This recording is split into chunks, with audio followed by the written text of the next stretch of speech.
સુરતમાં ફરી નકલી પોલીસનો કાંડ.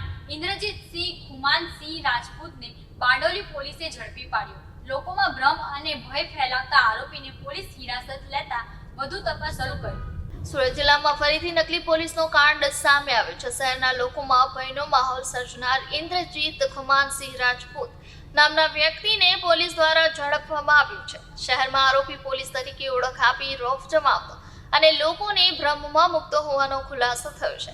અનુસાર માહિતી આરોપી પબ્લિક જગ્યાએ લાકડીનો પોલીસ સાઇન બોર્ડ લગાવીને લોકોને ધમકાવતા, પોલીસના સ્વરૂપમાં ભંગારું વર્તન કરતો અને લોકો સાથે બબાલ કરતો હતો. સ્થાનિક નાગરિકોએ આ બાબત ધ્યાનમાં લઈ બારડોલી ટાઉન મથકમાં ફરિયાદ નોંધાવી. જાગૃત નાગરિકની ફરિયાદના આધારે બારડોલી પોલીસ તાત્કાલિક કાર્યવાહી પર ઉતરી અને નકલી પોલીસ બની આ લોકો સાથે ભ્રમ સર્જનાર ઇન્દ્રજીતસિંહ ખુમાનસિંહ રાજપૂતને ઝડપી પાડ્યો.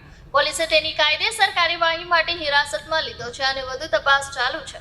પોલીસ અનુસાર નકલી પોલીસ બનાવો સુરત શહેરના લોકોમાં ભય ફેલાવી શકે છે અને આવા લોકોના અધિકારોનો ભંગ કરે છે. તેથી પોલીસ વધુ સજાગ છે અને જાહેર જનતાને આ પ્રકારના વ્યક્તિઓથી સાવચેત રહેવા આહવાન કરી રહી છે.